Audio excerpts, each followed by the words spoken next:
Welcome to Silver Spoon Hiru's kitchen. આજે આપણે ફરાળી ખીચડી બનાવીશું, એટલે કે સામાની અથવા તો મોરૈયાની ખીચડી, તે પણ કાઠિયાવાડી સ્ટાઇલ એટલે કે છાશવાળી સામાની ખીચડી બનાવીશું।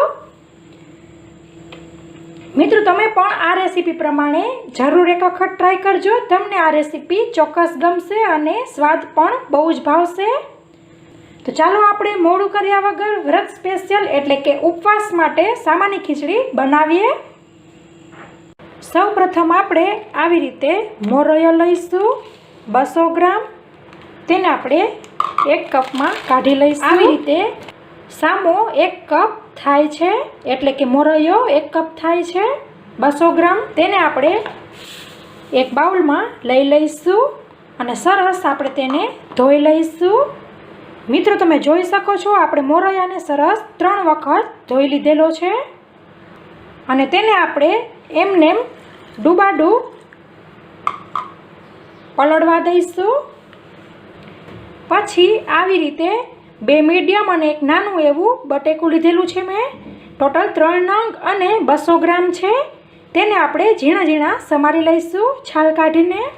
આપણે બટેકાની છાલ કાઢી આવી રીતે ઝીણા ઝીણા સમારી ત્યાં સુધી આપણે સામાને પલાળી રાખવાનો છે। હવે તેને આપણે નિતારી લઈશું। તમે જોઈ શકો છો આપણે સામાને નિતારી લીધેલો છે। પછી આપણે આવી રીતે કઢાઈ લઈશું અને ગેસની ફ્લેમ ચાલુ કરીશું। પછી તેની અંદર આવી રીતે 1/2 કપ મગફળીના દાણા લઈ લેવા અને તેને સરસ શેકી લેવા।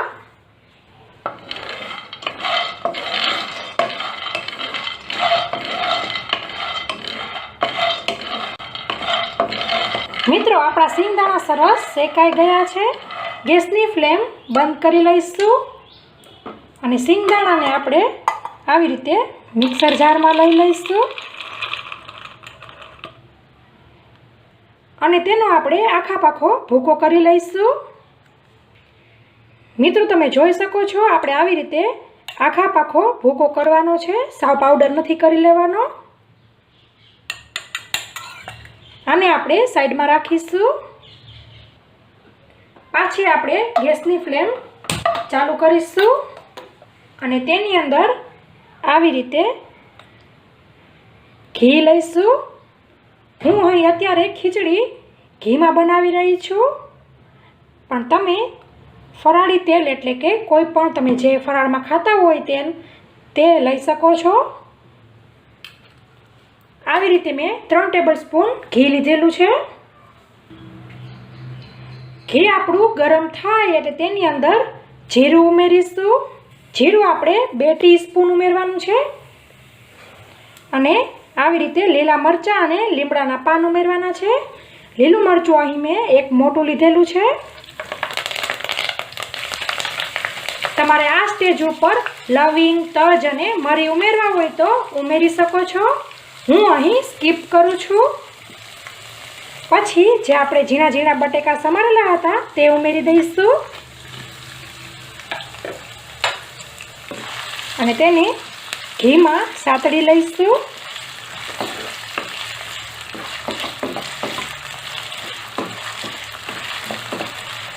આવી રીતે એક વખત બટેકાને મિક્સ કરી તેની અંદર આવી રીતે 1/2 ટીસ્પૂન હળદર ઉમેરીશું। જો તમે ફરાળમાં હળદર ન ખાતા હોય તો તમે સ્કીપ કરી શકો છો। પછી તેમાં ફરાળી મીઠું એટલે કે સિંધાણું મીઠું ઉમેરીશું। તમે ફરાળમાં નોર્મલ મીઠું ખાતા હોય તો તમે નોર્મલ મીઠું પણ ઉમેરી શકો છો। બધું બરાબર મિક્સ કરી લઈશું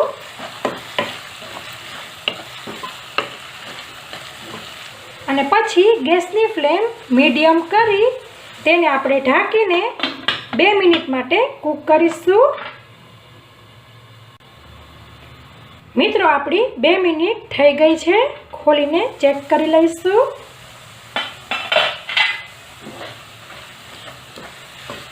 બધું એક વખત મિક્સ કરી લેવું।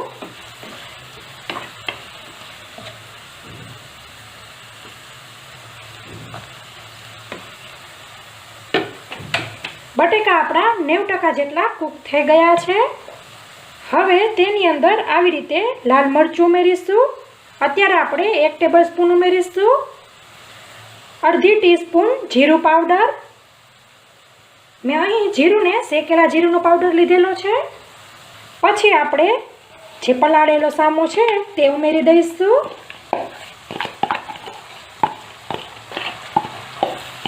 અને બધું સરસ મિક્સ કરી લેવું.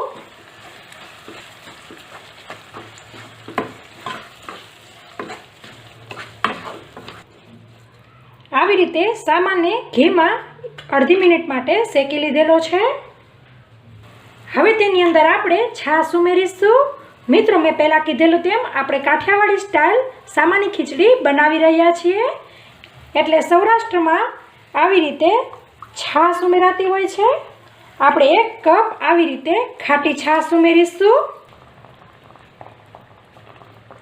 અને પાણી ઉમેરીશું. પાણી આપણે આવી રીતે 2 કપ ઉમેરવાના છે. એટલે આપણે ટોટલ 3 કપથી સામાને ચડાવીશું. 1 કપ છાશ અને 2 કપ પાણી. મિત્રો, તમારી પાસે જો છાશ મોળા જેવી હોય તો તમે 2 કપ લઈ શકો છો અને 1 કપ પાણી.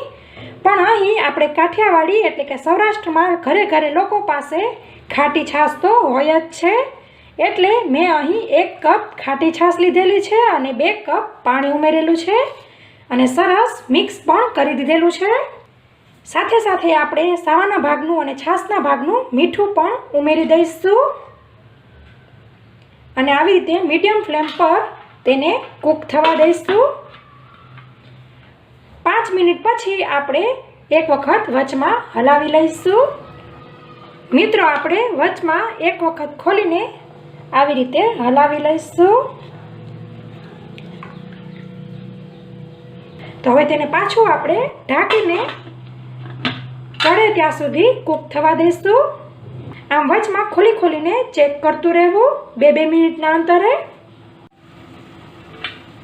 થોડીક વાર પછી પાછું આપણે આવી રીતે હલાવી લઈશું. અને મિત્રો, જરૂર લાગે તો આપણે થોડું પાણી ઉમેરી શકીએ છીએ. કેમ કે બધાના સામાનની ક્વોલિટી અલગ અલગ હોય છે. કોકનો જાડો, કોકનો ઝીણો એવો અલગ અલગ હોવાથી પાણી પણ તે અલગ અલગ પીતા હોય છે. મિત્રો, મેં અહીં આ ખીચડીમાં ગળ પણ નથી ઉમેરી, એટલે કે ખાંડ નથી ઉમેરેલી. પણ જો તમારે ખાંડવાળી ખીચડી પસંદ હોય તો તમે ખાંડ ઉમેરી શકો છો. અને આ ખીચડી તો સરસ ખાટી મીઠી હોય તો વધારે પસંદ આવે છે. પણ હું અહીં ડાયાબિટીસવાળા પેશન્ટ માટે બનાવું છું એટલે ખાંડ નથી ઉમેરતી. મને હજી સહેજ સામો કાચો હોય એવું લાગે છે એટલે પાછું 1 કપ પાણી ઉમેરીશ. એક વખત મિક્સ કરી લઈશું. અને આ સ્ટેજ ઉપર ખીચડી સહેજ ટેસ્ટ કરી લેવી. જો તીખી કરવી હોય તો લાલ મરચું ઉમેરવું, અથવા તો નમક ટેસ્ટમાં બરાબર ન હોય તો એડજસ્ટ કરી લેવું. અને પાછું આપણે ઢાંકીને સાવ એકદમ સ્લો ફ્લેમ પર કૂક કરીશું. એટલે અંદરથી સામો સરસ ચડી જાય. મિત્રો, આપણે 2 મિનિટ માટે સ્લો ફ્લેમ પર કૂક કરી લીધેલું છે. તમે જોઈ શકો છો આપણું ઘી બધું સરસ ફૂટી નીકળ્યું છે. હવે તેની અંદર આપણે જે શેકેલા સિંગદાણાનો ભૂકો છે અધકચરો તે ઉમેરી દઈશું.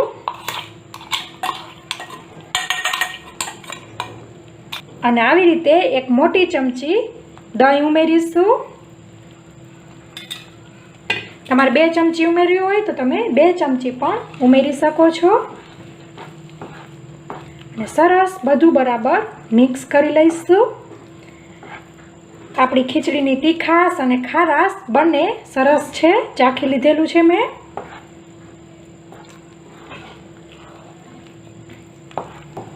અને આપણો સામો પણ સરસ એકદમ પરફેક્ટ કૂક થઈ ગયો છે. સિંગદાણાને અને દહીંને આપણે સરસ મિક્સ કરી લીધેલું છે. હવે ગેસની ફ્લેમ બંધ કરી લઈશું અને તેને આપણે સર્વિંગ પ્લેટમાં લઈ લઈશું. તો મિત્રો ગરમા ગરમ આપણી કાઠિયાવાડી સ્ટાઇલ સામાની ખીચડી રેડી છે, એટલે કે મોરૈયાની છાશવાળી ખીચડી. તેને આપણે મસાલા કઢ એટલે કે મસાલાવાળા દહીં સાથે સર્વ કરીશું.